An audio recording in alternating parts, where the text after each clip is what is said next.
بسم اللہ الرحمن الرحیم۔ ون اسلام نیٹ ورک کے تمام ناظرین کو السلام علیکم۔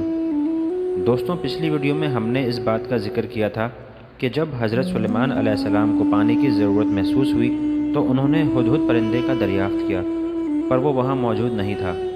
لیکن یہ ہدہد پرندہ زیادہ دیر غیر حاضر نہ رہا اور جلد ہی حضرت سلیمان علیہ السلام کے پاس حاضر ہو گیا۔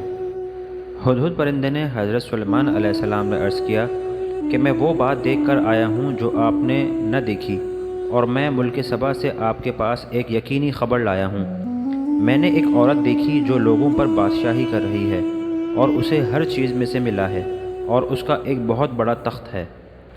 ہدہد کی بات سن کر حضرت سلیمان علیہ السلام نے ایک خط لکھا اور اس خط کو ہدہد پرندے کے حوالے کیا اور کہا کہ اسے شہر سبا کی ملکہ بلقیس کے حوالے کر دینا۔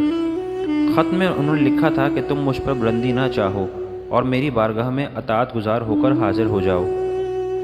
ہدہد نے حضرت سلیمان علیہ السلام کے حکم کی تعمیل کی اور یہ خط ملکہ بلقیس کے پاس لے گیا۔ جب ہدہد یہ خط ملکہ بلقیس کے پاس لے کر آیا تو اس وقت ملکہ بلقیس کے ارد گرد اس کے امراء اور وزراء موجود تھے۔ ملکہ بلقیس نے اس خط کو قبول کیا اور اسے بہت عزت دی، اور خط پڑھنے کے بعد اپنے امیروں اور وزیروں سے پوچھا، اے سرداروں، میرے اس معاملے میں مجھے رائے دو۔ میں کسی معاملے میں کوئی قطعی فیصلہ نہیں کرتی جب تک تم میرے پاس موجود نہ ہو۔ ملکہ بلقیس نے اپنے امیروں اور وزیروں سے مشورہ طلب کیا، جبکہ وزیروں اور امیروں نے کہا کہ تم جو فیصلہ کرو گی ہمیں وہ منظور ہوگا۔ اگر تم جنگ کرنا چاہو تو ہم اس کے لیے بھی راضی ہیں، اور اگر صلح کرنا چاہو تو اس کے لیے بھی راضی ہیں۔ ملکہ بلقیس نے فیصلہ کیا کہ وہ حضرت سلیمان علیہ السلام کی طرف کچھ تحفے بھیجے گی۔ تحفے بھیجنے کا مقصد یہ تھا کہ اس سے یہ ظاہر ہو جائے گا کہ وہ بادشاہ ہیں یا نبی، کیونکہ بادشاہ عزت و احترام کے ساتھ ہدیہ قبول کرتے ہیں۔ اس لیے اگر وہ بادشاہ ہیں تو یہ تحفہ قبول کر لیں گے، اور اگر اللہ کے نبی ہیں تو یہ تحفہ ہرگز قبول نہ کریں گے، اور وہ صرف اس بات سے راضی ہوں گے کہ ہم ان کے دین کی پیروی کریں۔ جب ملکہ بلقیس کا قاصد حضرت سلیمان علیہ السلام کے پاس تحفے لے کر آیا تو حضرت سلیمان علیہ السلام نے ارشاد فرمایا، کیا تم مال کے ذریعے میری مدد کرتے ہو؟ تو اللہ نے جو کچھ مجھے عطا فرما رکھا ہے وہ اس سے بہتر ہے جو اس نے تمہیں دیا ہے، بلکہ تم ہی اپنے تحفے پر خوش ہوتے ہو۔ حضرت سلیمان علیہ السلام نے یہ تحفے قبول نہ فرمائے اور قاصد کو واپس کر دیا۔ جب یہ سارے معاملے کا علم ملکہ بلقیس کو ہوا تو اسے یقین آ گیا کہ حضرت سلیمان علیہ السلام اللہ کے نبی ہیں۔ پھر ملکہ بلقیس نے ایک بہت بڑا لشکر جمع کیا اور حضرت سلیمان علیہ السلام سے ملاقات کے لیے نکل گئی۔ حضرت سلیمان علیہ السلام نے حکم دیا کہ ملکہ بلقیس کا تخت ان کے سامنے پیش کیا جائے، اور اس حکم کی تعمیل کی گئی اور ملکہ بلقیس کا تخت ان کے سامنے پیش کر دیا گیا۔ جب ملکہ بلقیس حضرت سلیمان علیہ السلام کی بارگاہ میں پہنچی تو اس نے اپنا تخت پہچان لیا۔ حضرت سلیمان علیہ السلام نے ملکہ بلقیس کو کہا، تمہیں دروازے بند کرنے، انہیں تالے لگانے اور پہرے دار مقرر کرنے سے کیا فائدہ ہوا؟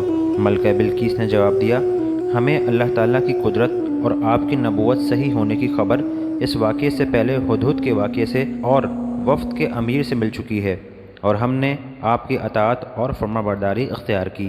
حضرت سلیمان علیہ السلام کا عالی شان دربار دیکھ کر ملکہ بلقیس کو اس بات کا یقین ہو گیا کہ حضرت سلیمان علیہ السلام کوئی عام بندے نہیں، بلکہ یہ تو اللہ کے نبی ہیں، اور اس نے اللہ تعالیٰ کی توحید اور حضرت سلیمان علیہ السلام کی نبوت پر اقرار کیا۔